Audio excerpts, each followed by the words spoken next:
Shalom desde Jerusalém, seja bem-vindo! Meu nome é Elissimberg e neste vídeo aprenderemos sobre os conceitos teológicos do marcionismo que influenciaram os concílios gentílicos e geram até hoje preconceitos contra os judeus, além de dificultar a compreensão correta dos planos de Deus revelados na escatologia bíblica. Quero lembrar que o objetivo do judaísmo bíblico é levar informações em defesa do contexto bíblico sem a interferência de conceitos religiosos. Você está preparado para atualizar os seus conceitos? Então vamos lá!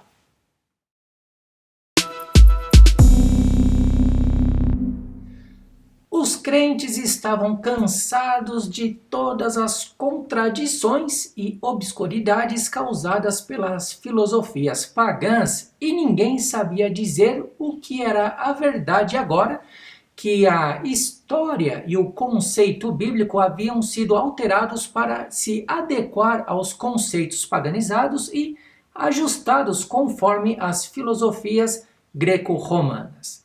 Os anos foram se passando, a igreja gentílica foi se distanciando de Jerusalém e cada vez mais os ensinos apostólicos judaicos foram sendo sufocados por filosofias e conceitos separatistas. O muro da separação, que anteriormente foi destruído por Yeshua, agora estava sendo reconstruído, reerguido pela igreja gentílica. Inúmeras doutrinas equivocadas foram criadas dentro da antiga igreja romana e do então catolicismo sob influência dos conceitos de Marcião de Sinope e também de filosofias pagãs do próprio mitraísmo. Marcião foi excomungado pela igreja de Roma por volta do ano 144 e retornou à Ásia Menor, onde continuou a espalhar suas mensagens através de suas próprias igrejas até a sua morte. Passado praticamente 165 anos desde a morte de Marcião de Sinope, ocorreu então a ruptura da igreja gentílica com Jerusalém e o Império Romano estabeleceu um novo cristianismo por volta do ano 325 da Era Comum. O rompimento da igreja gentílica com Jerusalém gerou o Concílio de Nicéia, o famoso concílio que aconteceu na Turquia, onde os bispos do Império Romano reuniram-se para definir o novo cristianismo e suas tradições sob ordens do império e do imperador cristão Constantino. Uma vez que a igreja gentílica esteve sob nova direção, por força do Império Romano, o que aconteceu?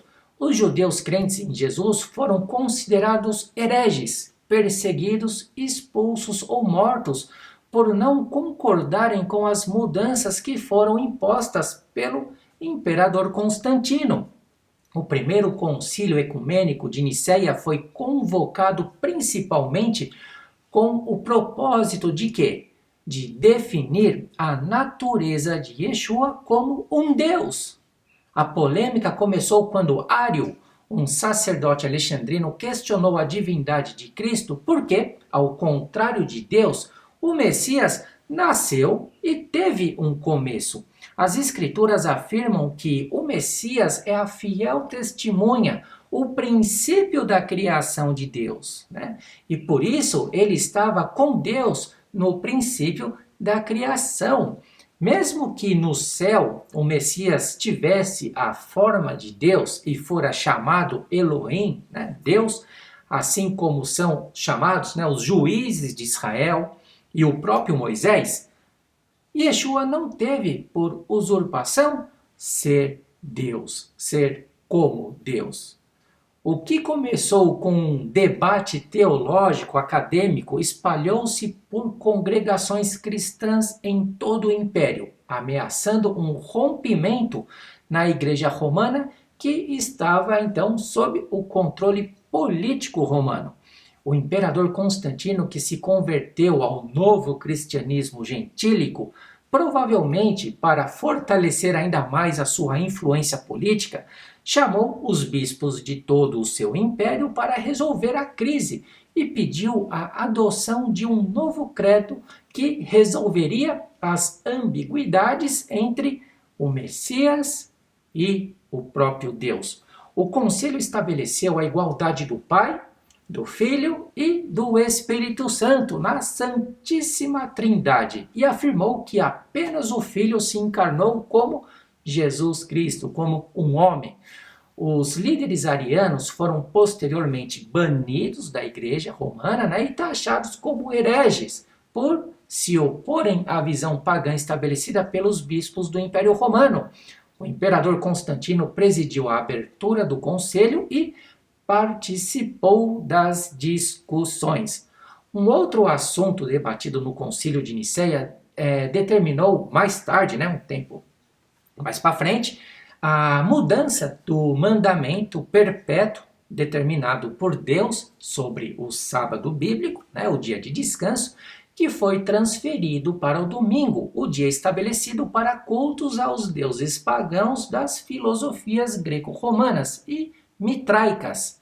E cumpriu-se, então, a palavra escrita por Daniel, que diz assim: e proferirá palavras contra o Altíssimo, e destruirá os santos do Altíssimo, e cuidará em mudar os tempos e a lei, e eles serão entregues nas suas mãos por um tempo e tempos, e metade de um tempo. Na carta aos judeus messiânicos, aos hebreus, no capítulo 4, o escritor fez questão de mencionar a promessa firmada no sábado bíblico, no Shabat, o dia em que os fiéis entrarão no descanso eterno de Deus, no reino do Altíssimo, que virá com o Messias e será implantado aqui na terra, juntamente com os salvos. Mesmo antes de Nicéia, um conselho em Elvira, na Espanha, em 305, havia tentado manter judeus e cristãos separados, ordenando que os cristãos não compartilhassem a refeição com judeus, não se casassem com judeus, não pedissem aos judeus para abençoarem seus campos e não observassem o sábado bíblico judaico. Os séculos foram se passando e a teologia cristã cada vez mais se distanciava da visão bíblica contextual ensinada pelos profetas, pelo Messias, pelos crentes da igreja primitiva aqui de Jerusalém. A partir do recente ensino da teologia da substituição, nos meios cristãos, na teologia, praticamente todo o contexto profético escatológico perdeu sua lógica e, consequentemente, os sinais bíblicos e os planos de Deus para a nação física de Israel passou a ser destinado a quem? Ao Israel espiritual, representado pela Igreja Católica, que saiu com essa ideia, e seus membros, enquanto que os castigos do Deus mau da lei permaneceram destinados a quem? A nós, aos judeus. Até hoje, a maioria dos cristãos também tem dificuldade de compreender a diferença entre a lei do pecado e a lei de Deus.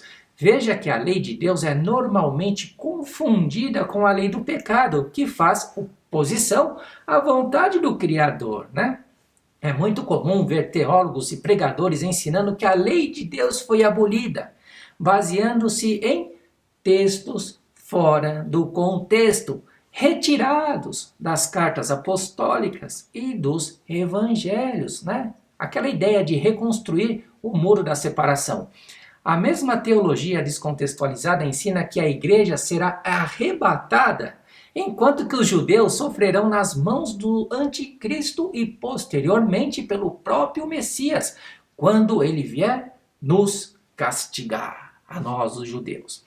Para um judeu se livrar desse castigo, ele precisa do quê? Ele precisa de crer em Yeshua, que ele é o Messias, e se converter ao cristianismo institucional moderno e automaticamente se transformará num cristão e fará parte do novo Israel espiritual. Como consequência dessa visão completamente deturpada, a igreja gentia, influenciada pelos antigos conceitos de Marcião de Sinope e da igreja romana, perseguiu então os judeus crentes em Yeshua, ou também os que não creram nele, e os matou no decorrer dos séculos, nos coliseus, nas arenas, até no período das Inquisições e do próprio Holocausto.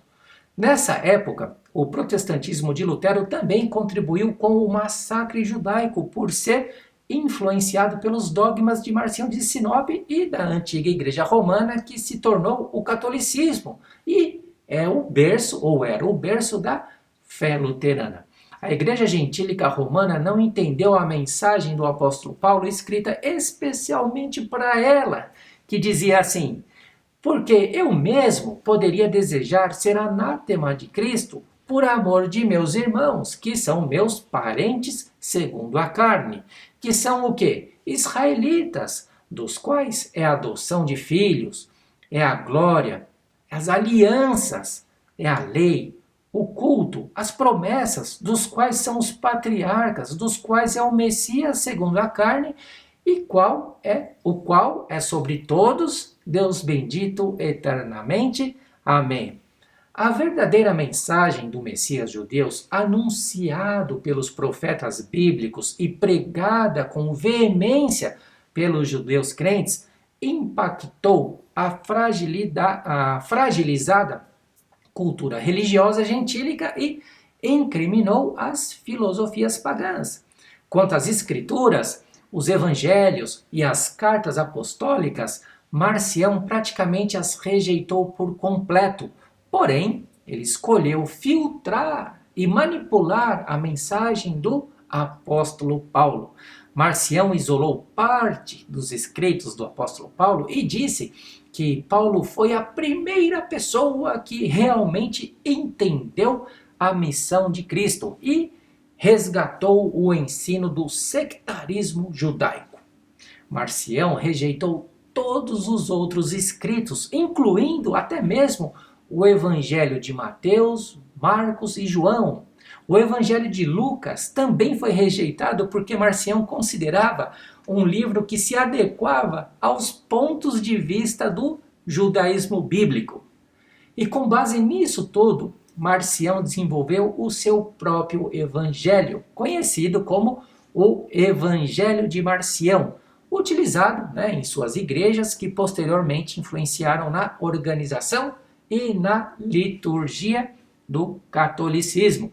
Apesar de Marcião ter sido excomungado da antiga igreja romana, o então catolicismo romano adotou muitos, não todos, mas muitos de seus conceitos, dos conceitos marcionitas, que também exerceram influência mais tarde no protestantismo evangélico. No próximo vídeo, aprenderemos sobre os perigosos conceitos politeístas de Marcião e a forma que Yeshua, o verdadeiro Messias de Israel, foi introduzido no rol dos deuses. Até mais!